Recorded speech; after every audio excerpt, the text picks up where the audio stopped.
Good afternoon, everybody, and welcome to another edition of the NSCAC Presents Behind the Bench. Today, we have two special guests with us. We have Alf de Blasis and Jeremy St. Louis. We're going to be discussing the new spectrum of soccer viewing, how the game is consumed in a multi-screen digital world. Jeremy, Alf, good afternoon. Happy New Year. Welcome to this webinar. Thank you, Valerio. It's great to be with you, and it's great to connect with the former colleagues of mine at the NSCAC once again. Welcome to all your viewers. Yes, thank you very much for having me. I appreciate the opportunity to join, and I hope everybody's keeping warm up there. Okay, so I think let's open up by discussing how has the evolution of broadcasting changed in the way the soccer fan or the soccer consumer is getting access to various live leagues around the world.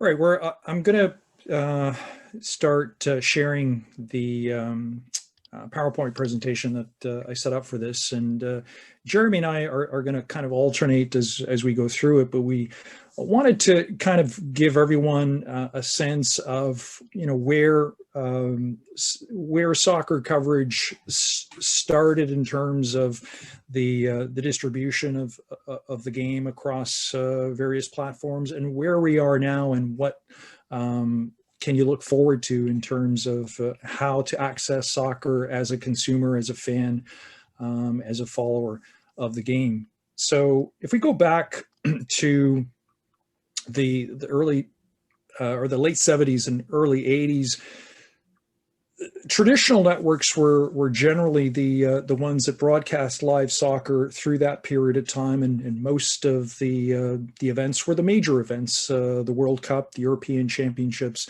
the North American Soccer League, which was at its height at the time through North America, and some of the traditional networks, of course, in Canada, CBC and CTV, and of course the big three networks in the United States, followed then by Fox.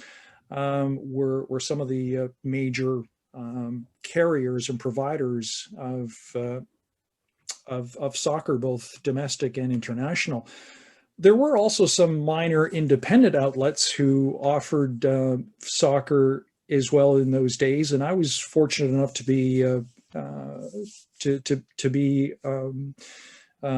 involved with a company called CFMT International, or what was known as MTV or Channel 47 at the time. And we broadcast games, live games at the time, although it was kind of a bit of a limited schedule in terms of what we were able to offer. We had live FA Cup finals. We had some European Cup finals live as well. And we also did a few editions of the World Cup live as well. But our main focus was on providing soccer highlights on a weekly basis, and generally, because of the nature of the way things were set up at the time, we had week-old highlights, if you can believe it. Now, of course, you can get highlights that are virtually a minute old and be able to watch them almost live. But that was our situation at the time, and there were other kind of independent providers at the time, and some of the viewers who are looking in right now who remember at the time, and who particularly live in Southern Ontario, will remember that CHCH in Hamilton was kind of the pioneer for Serie A soccer. Italian League soccer first appeared on the airwaves on CHCH. And PBS, which is the public broadcasting system in the United States, which is also available to some border cities in Canada, had a product at the time called Soccer Made in Germany, and it was German League soccer, tape delayed, edited, but an opportunity for us in North America to be able to watch what is now the Bundesliga, and so there were some, as I said, independent outlets that provided some soccer coverage in addition to some of the major traditional networks. As we moved into the late 80s, early 90s, and on into the 2000s, sports specialty networks became prominent, and particularly here in Canada, obviously with TSN and Sportsnet later on, and the United States with ESPN in particular. And TSN had the rights to Canadian men's and women's national team games, as well as national rights to the Canadian Soccer League, which was the predecessor, let's say, to what is now the Canadian Premier League. But at the time, TSN had coverage rights for that particular league. And then TSN and Sportsnet would kind of split the Canada men's and women's national teams packages. ESPN obviously had access to US men's and women's national teams. And in the inaugural year and subsequent early years of Major League Soccer, they broadcast MLS games as well. Eventually, Fox entered the picture and spun off a series of channels, including Fox Soccer Channel. And Jeremy, I think, can give us a little bit of a background, because he was involved in that process with Fox, and then eventually moved on to another significant player in soccer coverage, and that is beINSports. So Jeremy, why don't you kind of fill us in on what Fox Soccer Channel and Fox Soccer Report, where you worked at, provided in terms of soccer coverage through those years? Well, just after 9/11, as it turned out, we were supposed to launch Fox Sports World Canada the week of 9/11. And so we had to push it back, obviously, because of what happened in the United States. But you talk about the digital specialty channels that were prominent at the time. And in Canada, that was Fox Sports World Canada, which came on, which was affiliated with Fox Sports International. And for us in Winnipeg, of all places, is where we were based, because that's where CanWest Global was based. And that's who owned all of those digital specialty channels, was Global Television. And so we were based in Winnipeg to do a little show there that started off as Global Sports Link, and then morphed itself into what became Fox Soccer Reports. For the first year or so, couple years, the Sports Link program was simply, I think it was 4 days a week we started out as, then it went to 5, and then it went to 7. And eventually what happened with Fox Sports World, which was what we were basically partners with in the United States, Fox Sports World then rebranded to Fox Soccer Channel, and then our show became from Global Sports Link to Fox Sports World Report. And that's where it was, for the duration of its run, on as long as Fox Sports World Canada existed. But our partnership with Fox Soccer Channel is really kind of what carried us into the United States. We were the only show of its kind that was able to broadcast across both borders, produced mainly for Fox Soccer Channel, because after a couple of years in Canada, they kind of saw that there was a market, because of the fact that it wasn't as divided as it is now, for a sports highlight show that was simply based around soccer and analysis. And that's where you had the likes of Bobby McMahon kind of join us and, make his name in terms of soccer analysis and what he was able to do with us on Fox Soccer Report. I still get people to this day. That show's been off the air for 10 years or so, or close to it, I think. And I still get people to this day that come up to me and ask me about Bobby and about that show. But at that time, there was a market for that type of highlight show. And so that's what we kind of capitalized on. We had the resources of Fox Sports World to kind of help us with that. So, we were getting highlights from South America. We were getting highlights from Europe, of course, which was the bread and butter for us. And then, basically from major tournaments like the Champions League, the Europa League, which was UEFA Cup at the time. And then, of course, the World Cups, and kind of piggybacking off of the coverage from the likes of ESPN. And then in 2012 is when beINSports kind of made a play in the United States. Many people here in North America, really, if you don't follow soccer, you don't really know much about beINSports. But beINSports is just quite simply the largest sports network on planet Earth. They're based in Qatar. They've got offices and outlets, Spain, Turkey, the Middle East and North Africa, Europe. They've got a big hub in Paris. So they've got stuff all over Indonesia, Australia. They are, a major provider of sports outside of North America. And they wanted to get their foothold here in North America, seeing that there was space for them because of what was happening with networks like Gold TV, basically kind of not having the money to kind of get the rights that they needed in order to, to continue to be a player in the North American soccer television market. beIN had the backing of the Qataris, who, of course, I don't want to say have endless money, but they certainly have a lot of it.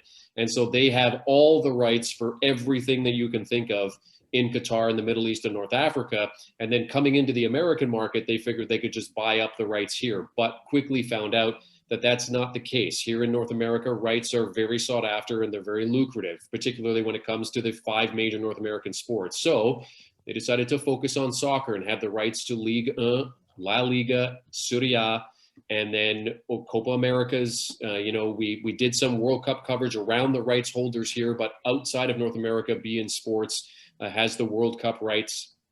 So we're able to piggyback off of that. But beINSports kind of put themselves in, they kind of stepped into the market with a big splash. And, they've been able to maintain a decent share of market. But now with ESPN kind of expanding through ESPN Plus, you're seeing ESPN buy up a lot of the rights here in the United States and then feature them on their digital platforms like ESPN Plus. Just this week, there's rumors about La Liga leaving beIN and going to ESPN Plus. So it seems like right now the rights are kind of being scooped up by one particular player, but a place like beINSports, with the 3 leagues that we had a highlight show, we had analysis and everything like that. We were able to provide the soccer viewer with the kind of analysis that we had also been able to provide with the Fox Soccer Report. After Fox Soccer Report went off the air, I commented to my bosses at beINSports that there was a need for this kind of show, even though the market had changed, as Alf talked about with the highlights. You were looking at getting them, up to a week late and now to the minute. And that's kind of what we were looking at in terms of trying to integrate technology. And we'll talk more about that in a bit. But in terms of what beINSports was able to offer, it was able to offer great analysis, and with the backing of the Qatar beINSports, bring in real soccer personalities like big names. I worked with Tony Adams, Christian Vieri, Ruud Gullit, Luis Garcia, a number of people that would come through, Michel Salgado. So they had that kind of clout to bring in the big names, which of course helped their broadcasting in terms of bringing in these names, which obviously lent credibility to what beINSports was able to do. But as Alf can certainly talk about, the pie continues to be divided. Yeah, and we should mention, Jeremy, that the beIN also had a complimentary service in Spanish, as there are a number of other Spanish language channels available across North America, including Univision and so on, which also provide soccer coverage. And we'll get into the sort of language aspect of things a little bit later on. But I wanted to carry on from there as beIN was becoming a force in North America in terms of soccer coverage. All of a sudden, a number of other outlets started appearing. And here we're talking about OTTs, or over-the-top networks and apps and streaming services that started evolving through the 2010s and really have become the prominent carriers of soccer into the 2020s. And Jeremy mentioned ESPN Plus. We're also talking about DAZN. DAZN is now a major player in terms of North American soccer coverage. They have the EPL, they have the Champions League, they have Serie A rights here in Canada. And we also look at another outlet that spun off from NBC Sports, and that is the NBC Sports Network, which is a major holder of the English Premier League in the United States. And more recently, a number of other kind of minor sports networks have come into the picture and are providing various products, including NCAA college soccer, major arena soccer. We're talking about Flow Sports and 11 Sports. And most recently, CBS has spun off a service called CBS All Access, which is now providing the exclusive rights to the Champions League across the United States. And perhaps, Jeremy, you can pick up on that discussion and give us a sense of what CBS is going to be doing with the Champions League across the United States. Well, CBS was a network that was into soccer back in the NASL days, back in the 70s. And the guy who was in charge of acquiring the Champions League rights for CBS now, I think his father was a play-by-play guy back in the days, the early days of CBS in the early 70s. and kind of helped with that. So there's a long love of soccer at CBS. They just haven't been a major player in the market, and they saw that the Champions League was kind of up for grabs. And so they surprised everybody by coming in for the Champions League and a very, very aggressive plan with how they want to basically cover off every niche for the soccer consumer. On top of what you would see on CBS All Access, they're not doing any games on the network. The final will be on the network, but the games themselves, all of the games, you have your selection on CBS All Access, which they charge, I think, $5 a month for. So, I mean, you have access to all the games. That they've developed a whip around channel as well, kind of like NFL Red Zone, but with the group stage of the Champions League. So they had a host, they had an analyst, and they're basically just taking you from game to game to game as the goals kind of went in. If there were no goals, because obviously soccer is not like traditional American football. You're not getting a team in the red zone all the time. They'd whip around to different games where, maybe there was the opportunity or the potential for things to turn around. So they have the whip around show, they have the games, they have pregame, halftime, postgame. That's on All Access. Then the network, the part of CBS that I currently work for, CBS Sports HQ, is the digital network that is online only. We also have a show, pregame show, that goes on that. That's accessible on your phone, tablet, computer, whatever. And no highlights on that show, but there is pregame, halftime, and postgame shows on there with a number of different analysts, but North American based. The Champions League stuff you're seeing on All Access is European based. The Whip Around show also based in London. And then they've also got a podcast as well that they've started up called Que Golazo. So they're really covering off as many avenues as they can to try to get the consumer the games that they want to see in kind of an on-demand format. Now, there is obviously a certain section of the viewer that wants to see games on CBS, traditional cable television, but recognizing that that most soccer fans want to have their choice of games versus CBS picking it for you, they've given people the opportunity for $5 a month to basically just pick whichever game you want. And so far, it's proving to be quite a success. And CBS went into this, I mean, they're the oldest sports network, the oldest sports provider in North America in terms of what they do, but they don't reinvent the wheel. If you watch anything that's CBS, whether it's golf, college basketball, football, they're not reinventing the wheel. They're simply doing what the viewer wants. They're not trying to complicate things with trails on balls or anything like that.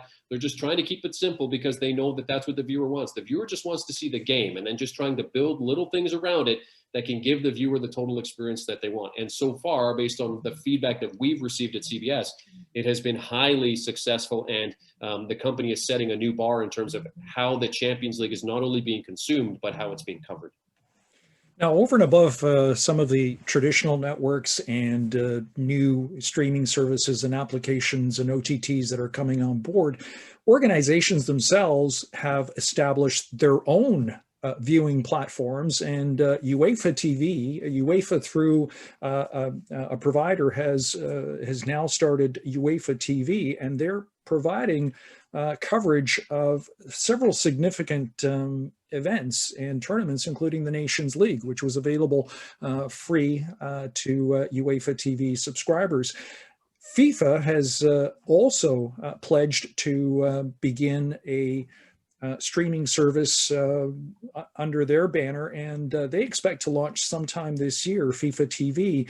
And what they plan to show are generally some of the lesser competitions, obviously under the FIFA banner, the youth tournaments, the under 17s, under 20s, some esports tournaments, which are starting to become very popular. And of course, they have this massive catalog of World Cup games, so they'll be able to show classic World Cup matches and World Cup films that they have in their inventory. The other player, significant player right now, is YouTube, and this is really the sort of the preferred platform for sports content for Generation Z, or the group or demographic that has basically grown up through the 2000s and are now becoming prominent viewers and prominent players in terms of the consuming of soccer coverage. And at least 50% say that they use YouTube several times a week to get their sports content. So that's an interesting kind of extension to where soccer is being followed. There's another very popular outlet, and that is Twitch, which is largely a gaming site, but has also indicated that it's going to get into the distribution of sports and specifically soccer coverage. Now we move into the next area, which is these streaming giants that are acquiring key properties and investing in the development of original content. We're talking about Amazon Prime Video and Netflix. And Amazon is becoming a pretty significant player in the coverage of soccer. They've bought up some EPL rights as well as some Champions League rights. And in fact, Amazon just paid $95 million per season to broadcast the top games on Wednesday in the Champions League in Italy. So that's a pretty sizable investment for a streaming service that really has been known for television series and movies and so on, and is now entering the sports realm, and particularly in soccer. And we also look at Netflix as an emerging player, because they were the first to bring a soccer documentary to viewers. Back in 2018, they launched a title called First Team, which was the documentary of Juventus over the course of a season, and they actually duplicated it and came out with a second season of that particular documentary. And of course, we are familiar with Last Dance, which is the Michael Jordan and Chicago Bulls documentary, which appeared on Netflix in cooperation with ESPN last year. And Netflix actually ended 2020 with over 200 million subscribers, generating a revenue of $25 billion. And that obviously was a move to these platforms that was prompted by COVID last year, and the fact that sports was shut down for so long, and there was a move to non-live original content and behind-the-scenes documentaries. The shift now on the part of these particular players is to high-demand, exclusive, promotable content, and that means live sports. And they're looking to attract a whole new set of subscribers with their offerings of live sports. And in fact, excuse me, I can confirm that both Amazon and Netflix are bidding right now for the Serie A rights for the next 3-year cycle, beginning with the 2021-22 season. So the transition that we're seeing right now is that a great number of people are doing what's called cutting the cord, and in fact, many people are not having access to basic cable. They're choosing not to do that, and they're looking at streaming options and different avenues by which they can consume sports. And really, in the future, fans will likely subscribe to 3 or maybe even 4 streaming services that will include sports. And we're starting to see with the recent announcement that NBCSN is actually going to discontinue at the end of this year. We're starting to see some industry consolidation. We're seeing the emergence of a new streaming service called Peacock, which is under the NBC banner. So most of the sports coverage that's on NBCSN right now is going to migrate over to Peacock, which is this brand new streaming service, and they're going to collect up to 80 million subscribers that are currently on that service. So there's quite a bit of a change in terms of the industry, in terms of who becomes significant players. There is a third streaming service that is comparable to Netflix and Amazon, and that is Apple TV. But they've yet to sort of determine how much investment, if any investment, they're going to make in sports coverage. I wonder if we want to take just a quick break, Valerio, and see if there are any questions to come up at this point before we start into the next section, because we've covered a lot of ground there in terms of where we're watching soccer and who the current players are. And if anyone has any questions, we're open to them now. If anybody like to pose a question, feel free to post it either in the chat section of of your function or the question and answer. Um, I just have a comment, Alf. I think, all the information you guys are presenting is fantastic. And I think with,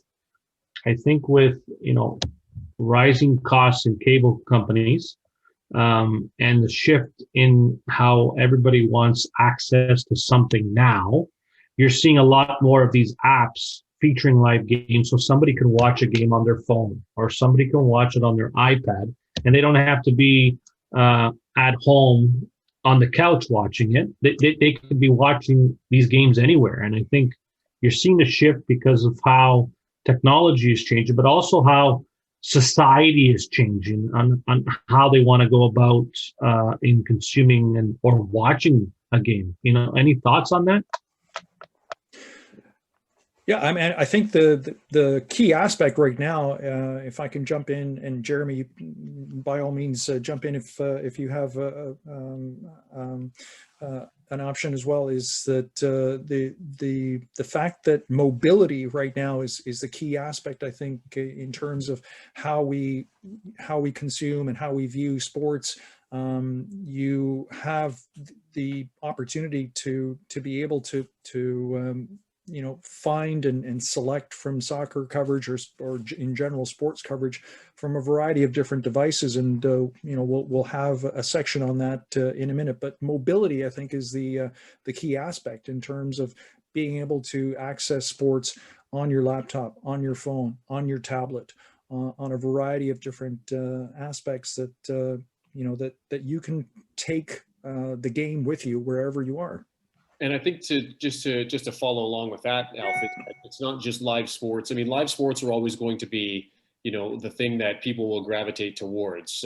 Dramas are dramas, and television can talk about ratings for different programs, but live sports are something that are never going to go away. There's always going to be the consumption of live sports. And I think what a lot of the networks have kind of cued in on, and Netflix and certainly Amazon have cued in on this. NBC to a lesser extent, not so much with soccer right now, but they've done it more with the NHL, and we always see it with HBO and the NFL doing Hard Knocks, is that specialized documentary style feature programming to carry the viewer from one week to the next. So you can watch a game. I told this story to Alf and Valerio when we were talking about the presentation, and that my dad, who's 70 years old, who does not follow soccer at all, happened to stumble across Sunderland Till I Die on Netflix and watched it and called me and said, "Do you happen to know who this Sunderland team is?" And I'm like, yes, Dad, I do happen to know who Sunderland is. And he's like, "Well, I think I'm going to be a fan of them now because I watched this documentary." So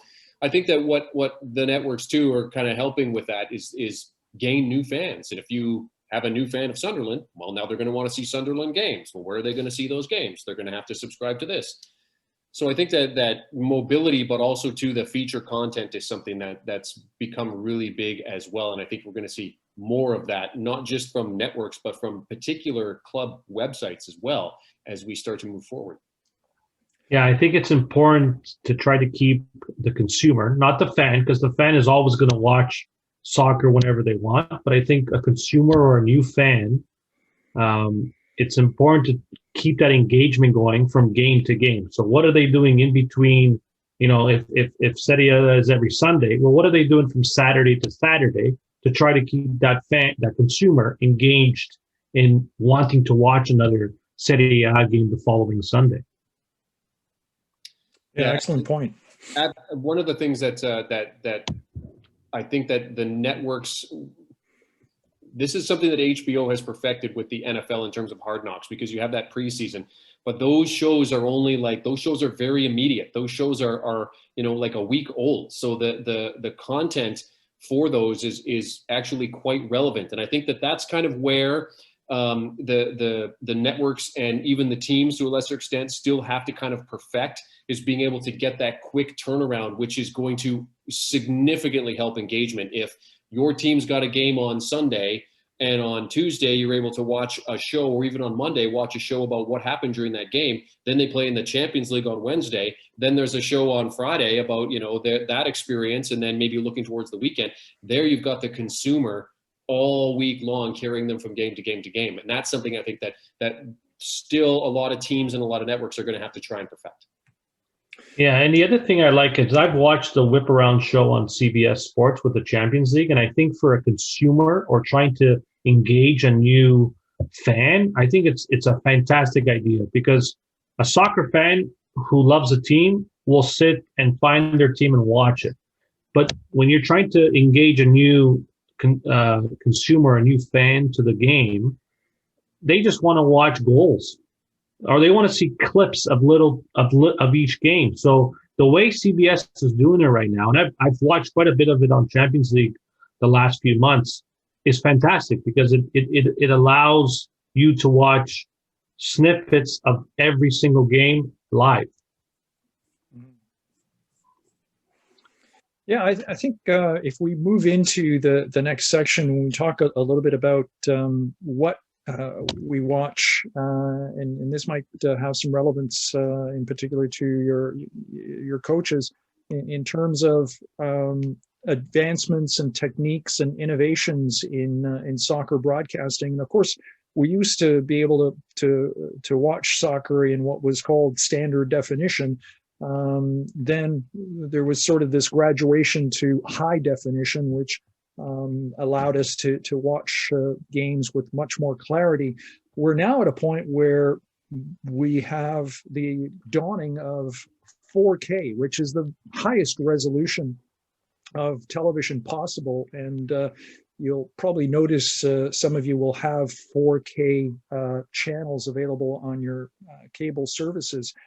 If you have a 4K television, you'll be able to watch those channels now. But that is kind of the future, and will become the new standard of how we're going to be able to watch soccer in future.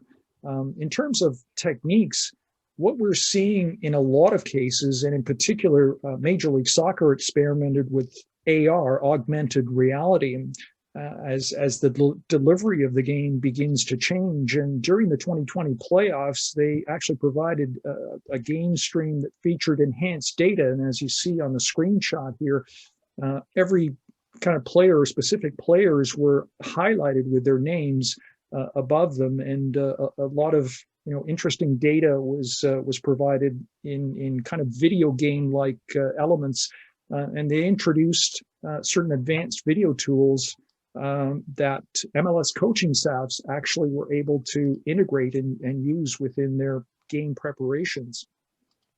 La Liga also came up with a similar type of augmented reality that was unique to them, and they provided a lot of 3D graphics and insights on patterns of play and set pieces, as you see here on the screenshot, that indicated where a corner kick was being taken, whether it was short or into the 18-yard box or into the 6-yard box, and provided on-screen information as to how that would eventually take place. And it kind of opens up a new dimension to live game coverage. And I wondered if Jeremy could kind of add to that in terms of his experiences with new techniques and innovative broadcasting while he was at beINSports. And I know you had a segment specifically called Coach's Corner, usually with Thomas Rongan and Gary Bailey, on developing these kinds of and using these kinds of techniques.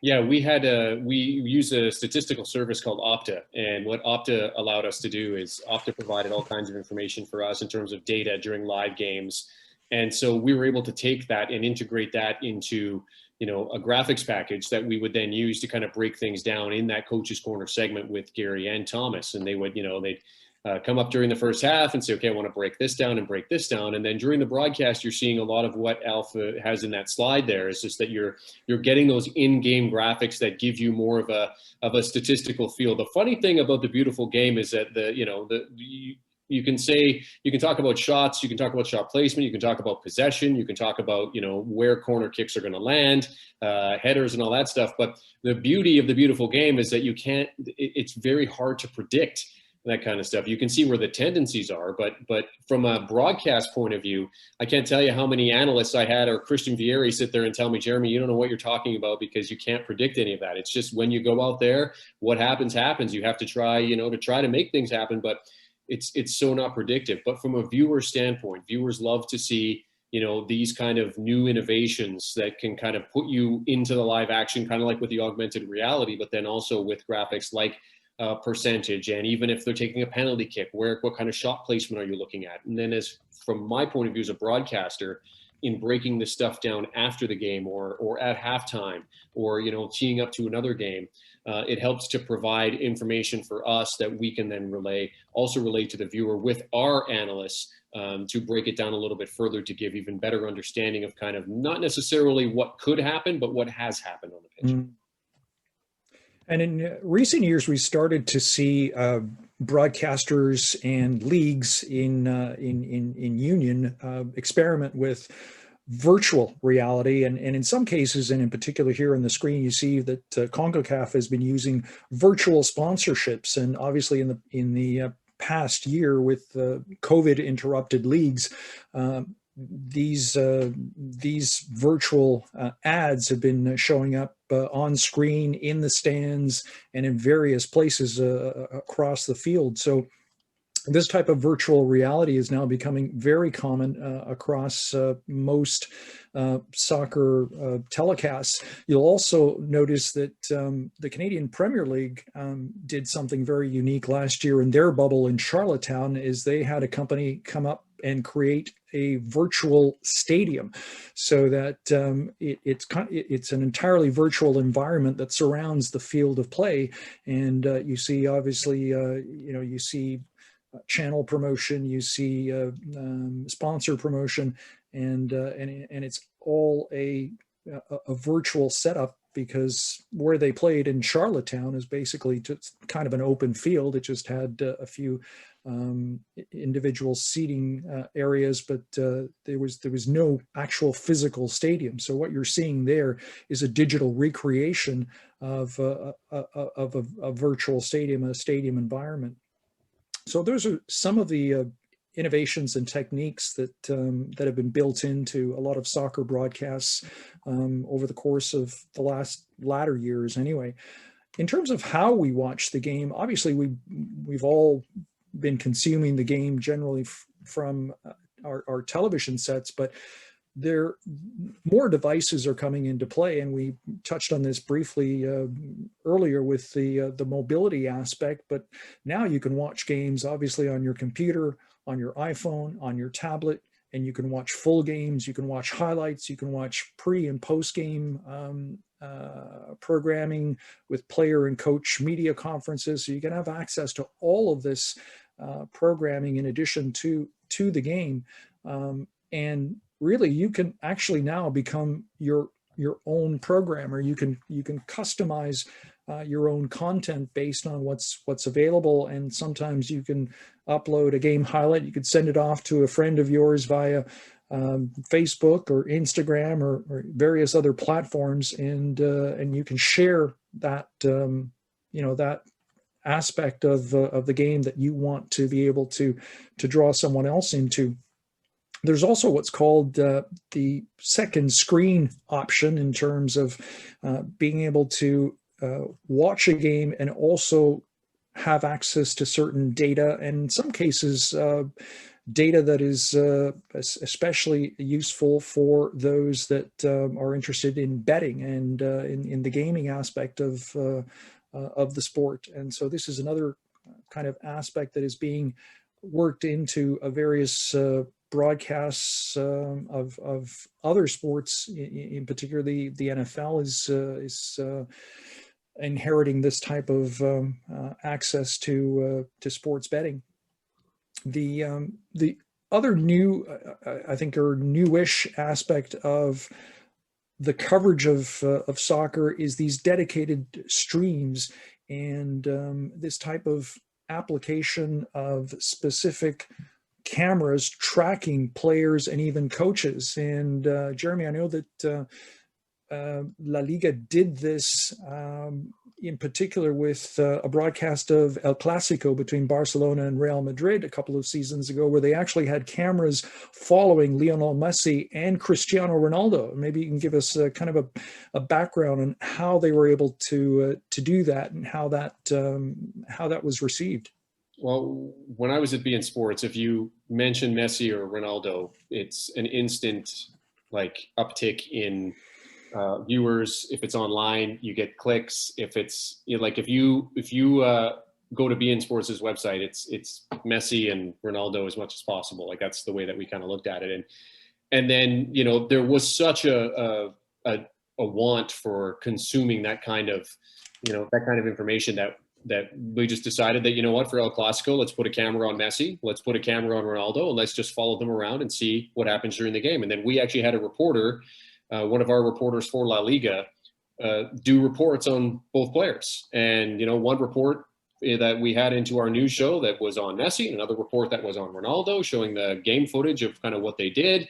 And literally it was presented in such a way that it was like, okay, in the 49th minute, Messi didn't like the pass that he had received. So he gesticulated a little bit. Like it's literally that kind of granular information that's being provided just on these particular feeds, but the consumption is absolutely off the charts. You would then post that report online, or you would post highlights of what they did online, and it's unbelievable the influence and just the number of eyes that want to see Messi and Ronaldo. It's truly mind-boggling when you actually see the numbers. So obviously that then ticked off, okay, well, let's do this on a regular basis. And now we had a guy that was doing that every week. I mean, Ronaldo obviously went to Serie A, so we couldn't follow him anymore. But we had a guy every week who does a story on what Messi did in his particular game that week with a camera just trained on Lionel Messi. And it's one of those things that fans want to see. Interesting. And this is actually something that's quite popular right now in Formula One. And many of you will notice that TSN has these bonus channels when they have Formula One coverage, and they have cameras fixed on specific cars, so you can actually follow a certain car throughout the course of a race. So this type of innovation, this type of technique is also being introduced in soccer now. And you also have the opportunity to now see the game from different vantage points, and there's dedicated streams using drones from an aerial view. And this is something that I noticed that was used just recently in the Italian Super Cup, which has now been rebranded as the PS5 Super Cup because their sponsor is now PlayStation 5. And given that association, they're now sort of taking these video game-like options and techniques and using them in live game coverage. So this was a kind of an interesting view. They used it quite often on replays, but I think this is something that will be introduced more frequently and certainly become part of the way we watch soccer from here on in. Our final section is who we watch, and of course, Jeremy and I, come from a time when really there was one main match of the week, and it was pretty much fixed, and it was predetermined, and it was set for you, and that was what you were going to watch on any given week. And for the time that I hosted Serie A soccer on TLN, that was essentially it. We had one game each week, generally the best available of the schedule, but that has obviously evolved to now become multiple games across multiple outlets. And in fact, TLN expanded its coverage from one game a week to 2 games a week to now sometimes having 4 games a day, never mind for a week. So you're looking at this cross-section of games across so many different platforms. And obviously from, early on, when really men's soccer was all that essentially we could watch, because that's really all that there was an interest in terms of sponsorships and broadcasting. But now we can see virtually any version of the sport at any time. And women's soccer is becoming extremely popular. Both the NWSL and the FA Super League from the UK are now available here in North America. And in fact, the NWSL saw a 500% increase in television viewership in 2020. They staged that. They were actually the first soccer league to stage that bubble in Utah, and they played the Challenge Cup. And Jeremy, that was broadcast on CBS Sports. Yeah, we were very proud to be able to take that on. And as you mentioned, they were the first sport that was back. Many people don't know that, but the NWSL was the first sport to come back after the COVID break, and a very successful bubble that they had out in Utah. And yeah, I mean, I think it was a combination of different things at that time. The fact that there just was no soccer, there was no sport. I think that people were, hungry for, certainly soccer fans, just hungry to see something. And so we were able to capitalize on that. Plus the popularity of the U.S. women's national team here in the United States continues to be right on par with the U.S. men's national team. And of course, we've all heard about the legal fight that that the women's team is ongoing in terms of equal pay. But in terms of their level of success, it is greatly surpassed what the men's team has been able to do on the world stage. And I think that soccer fans are finally beginning to recognize that. And the quality of the women's game has improved as well. And so I think that it was a number of things that really came together to saw that, that kind of 500% jump. But the NWSL, was a huge success for us on CBS, and it was something that was a challenge. As mentioned, we really didn't know what was going to happen after COVID and how it was all going to work, but it actually turned out very well. And the NWSL as a whole, I think because they're a little bit of a smaller league, access was a little bit, a little bit easier in terms of, being able to get the players that you wanted to talk to, 6 feet apart. Than it would be in maybe MLS or another league. And so I think that helped with part of it as well. But yeah, it was a huge success for us. And, it continues to build, certainly the NWSL and the Women's FA Cup. And beyond the women's game, we can obviously now have access to youth football, to futsal, to arena soccer, to beach soccer. And of course, every 4 years, the Olympics come around with a major soccer competition. And we have access to all of this soccer coverage at the moment. And of course, some of the teams and leagues have now their own dedicated channels. And I think perhaps Manchester United kind of pioneered that with MUTV. And of course, so many others have now joined them and have created these 24-hour, 7-day-a-week dedicated team and league channels where you can watch training sessions, you can watch interviews, you can watch various interviews and sidebar programming in addition to the games which are available on other broadcasters. But one interesting kind of new aspect to coverage is what is being called mega casting. And this is something I think the NFL experimented with and college football has done in the past, in whereby the same game is broadcast across several outlets with different on-air personalities to attract diverse audiences. And I think in the case of the NFL, which tried this with a wild card playoff game earlier this month, they had 4 different platforms. Jeremy, correct me if I'm wrong, but they had 4 different platforms. I think ABC had coverage of the game, then ESPN, and then they had something on ESPN Deportes, the Spanish language coverage. And then they had a 4th offering on Nickelodeon for kids in particular. Yeah. And maybe you can kind of expand on that, what that mega casting option is, having had, the opportunity also to work alongside Spanish language commentators at beINSports. Yeah, one of the things I think it kind of they kind of saw what Amazon did. Amazon gave you the opportunity when they were doing NFL games to use different broadcast play-by-play teams. So you could actually choose your play-by-play team. And I think that they kind of just looked at that and thought, hey, you know what, maybe there is something here.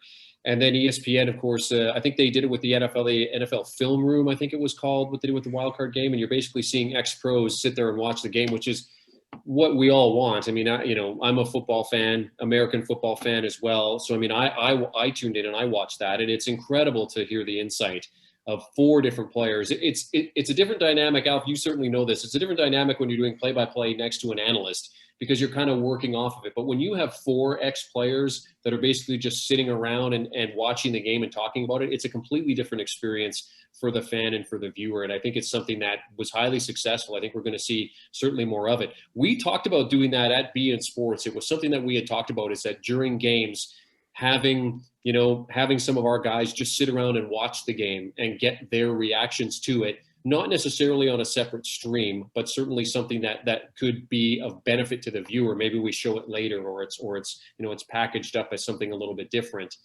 outside of what we regularly do. But I think you're going to see more of that as you kind of move forward, going across different sports, because of the fact that it is such a successful thing. And if you can get 2, 3, 4 well-spoken former players that are willing to kind of sit there and give their opinions about it, I think it's something that could be very successful in terms of the consumption. And I think I could almost see a bit of a shift away. It's going to pull viewers from one part of your network to another part of your network, but you still have those consumers, which I think is what something like ESPN is looking at. What you don't want, obviously, is you don't want ESPN doing the NFL and then Fox having this all player type of thing, because then you're pulling the consumer to and fro. So I think, right, you want to kind of have it, if you're a network, that you have that option available to your viewers. They're not having to go somewhere else to consume that kind of content. Exactly. And I think just to wrap up, we're obviously now starting to see the expansion of coverage of the game beyond just the game between the lines. And we're talking about the opportunity to go behind the scenes into documentaries and miniseries and even Hollywood movies, and league libraries are becoming more attractive as a source for new documentaries and behind the scenes or inside access shows to stream. And Jeremy spoke earlier about the Sunderland Till I Die program, and obviously there's this is a very popular one that Amazon has created, an original production called All or Nothing.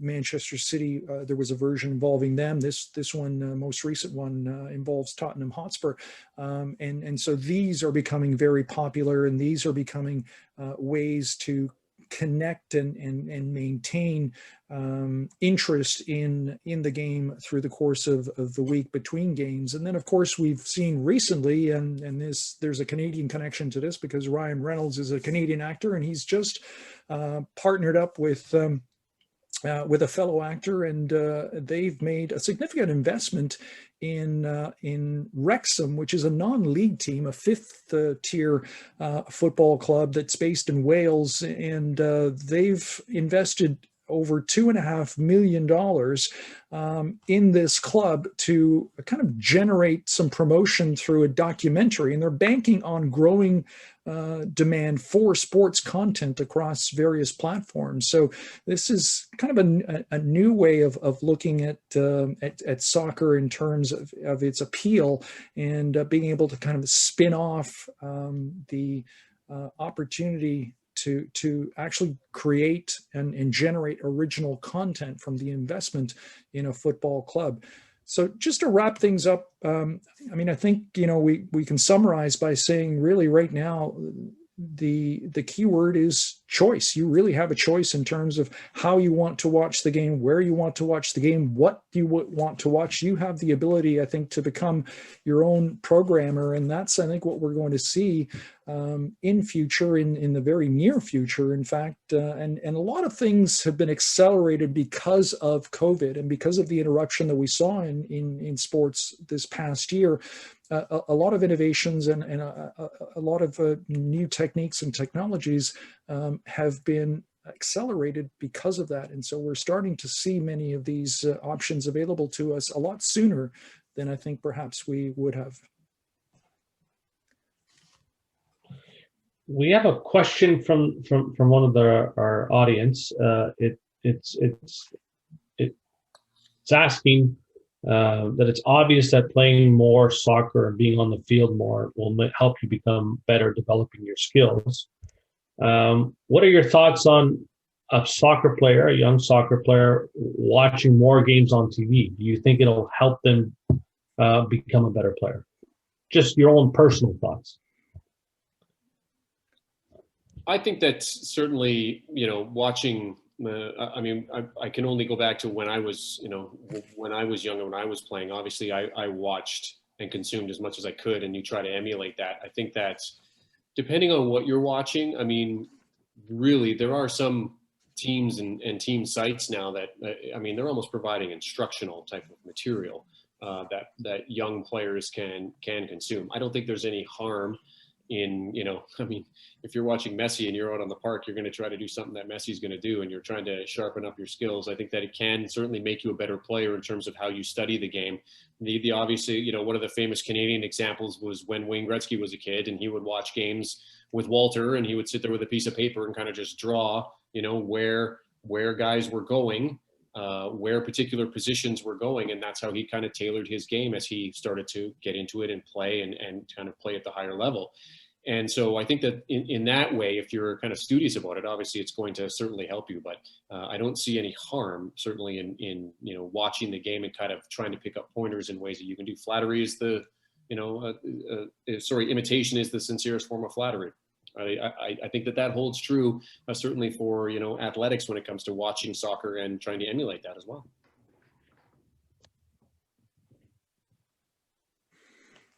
Yeah. How important do you think, or sorry, go ahead, Alf.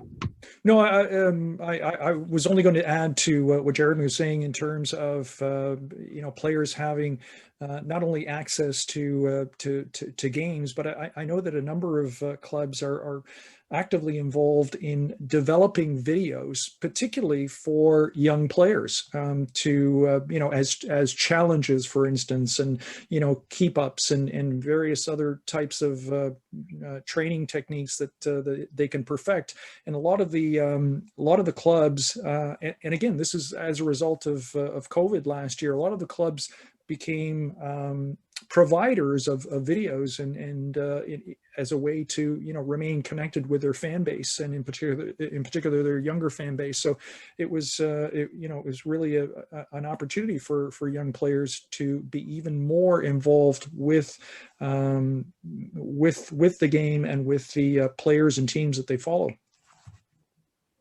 Yeah, and I think with the social shift we're having, a lot more learning is visual. And I guess my question to both of you is, we got a lot of coaches out on this call, is how can a coach use some of these things we've discussed over the past hour? How can they bring it into their curriculum? So how can they use some of these things to help develop their players? Well, if I can start, I mean, I think that all of the areas that we discussed are all relevant and essential for coaches that can take different aspects and implement them in what they do with their players on the field. For instance, probably some of the major clubs. And this obviously is going to depend on budgets and so on, but clubs do use those drones, for various aspects of game coverage, whether it's highlighting or spotlighting a certain player or following a certain pattern of play. So that's an area that that's being explored, and there's some investment in that. And there, as we showed, some of the innovations and techniques that are being used in terms of how you view the game, and certain advanced tools that you can use as ways to analyze the game more and break it down and demonstrate it to your players. So all of these techniques that are generally being introduced in certain productions and broadcasts of games can be available in various formats to coaches to use within their own club systems. And I also think, just from a tactical standpoint, you have to see how the game is evolving, because obviously the game varies significantly from league to league in terms of style of play, and from team to team, and from player to player. Different managers coach their teams in different ways, and so I think that just from kind of watching where the game is going, nobody knows players like coaches do. And so coaches are going to know what their players are capable of and what their players are not capable of. So by kind of keeping an eye on what maybe some of the bigger teams are doing, I'm not going to say that you're going to be able to input Pep Guardiola's system into your team, but certainly you can kind of look at the kind of innovation that he's using, maybe some of the positional work that he's encouraging and that kind of thing, and maybe bring that down to your team, to your players, and to your level. So certainly from an evolution of the game, we've seen the game change significantly, not just in terms of consumption, but in terms of how it's played. Since Alf and I certainly started in this business, the game has changed quite a bit. So I think that just from that particular standpoint, you can glean a lot from just watching the game in terms of how the tactics are kind of laying out from not just from team to team, but from league to league. And I guess, even having those dedicated streams that beIN is having on Messi and stuff like that, it'll help coaches show their players what look at what these players are doing when they have the ball and when they don't have the ball. And it's good to show a midfielder or a defender or a striker, hey, this is what we're looking for from you, right? And somehow also trying to emulate that into your training sessions. Yeah, just be careful though, Valerio, because if Messi's not having a good game, he's not doing much. That's not something you want to be showing your players. Fair point. We have another question. What do you believe is the future for local or TV or video opportunities in the amateur environments? Costs seem to be driving away opportunities for local clubs and sports facilities to highlight upcoming players and competitive opportunities. Let me just start this off here, Alf. You can tail in on this, and this is something that we had talked about when we were kind of preparing for the presentation. Is that I think that what you're going to see more of, certainly what I would encourage more of when I talk to young broadcasters and maybe like young producers and stuff, is that if you can produce feature material around your particular team that you can put on a team channel or a team website, that is going to be massive, not just for your fan base, but also for advertisers, for sponsors, people that want to be a part of what you're doing.